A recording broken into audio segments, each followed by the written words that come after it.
Hey folks, welcome to Black Gumbo. Hey, you remember that war we had on Nutsedge? Let's go see if it worked. So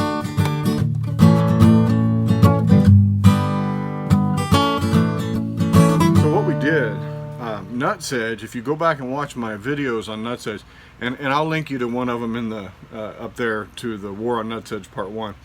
I had this bed and it had laid fallow for a year, at least a year, and had been unweeded for several other years, and it was filled with nutsedge. Now nutsedge is really a really vigorous weed, and it grows and grows under the surface about 3 to 4 inches down. It puts out these runners, these rhizomes, and all along those runners there are these little nuts, and they're little sugar-filled, sugary, potato-like tubers, and they're about the size of a pea.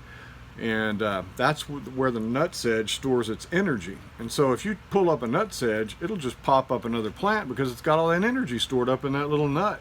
And they'll keep coming back and coming back. They say it takes 12, about a dozen times, pulling up nutsedge, as much of the root as you can get before you deplete that nut. And by that time, they've already sent out other shoots and tubers. What makes them worse is that if you chop them up while you're tilling or turning the soil, each little bit of rhizome or little bit of weed can sprout into a whole nother plant system. So they're very persistent and they spread. And the more you try to control them, the more they tend to try to spread on you. And so nutsedge are not the kind of weed I want in my garden. And if they go to seed, they really, oh man, you don't want that. So we did a nutsedge war. Last year we put down cardboard over the bed.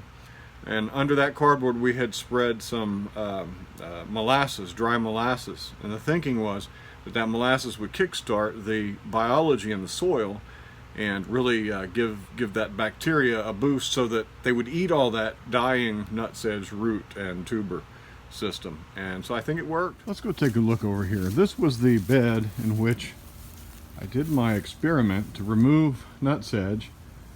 And we have come back now. Since the spring, this bed has been under about 3 inches of wood mulch. And under that wood mulch was a layer of cardboard. You can still see, I've got remnants of it here that didn't quite break down. And underneath that cardboard, we laid down some molasses, some agricultural dry molasses. Well, did it work? I think it at least reduced the number of living roots. Because if you look at this bed now, I pulled that cardboard off last week.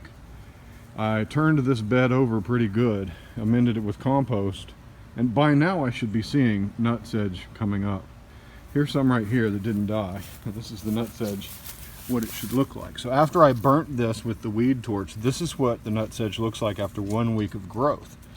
And so if there's nutsedge, viable nutsedge, in my bed, it should look like this, because this didn't die, it got burnt down.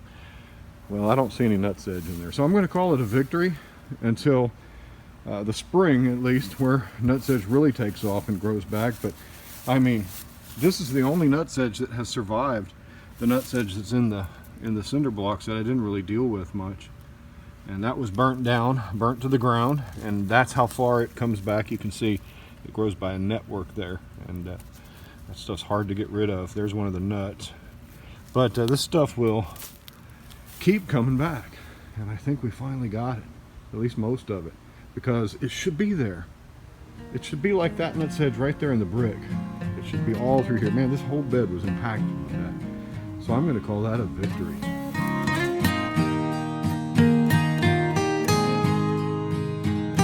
There we go. Finally. A part 2 that was a good part 2 that worked. Alright, well, there's some good news from my garden for a change, from the spring garden, which was so filled with challenges and difficulties that I'm really glad to report something worked.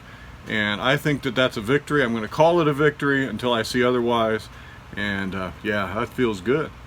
Hey, thanks for joining us on Black Gumbo. Please subscribe to our channel, like us on Facebook, follow us on Instagram, and we'll see you next time. Bye-bye.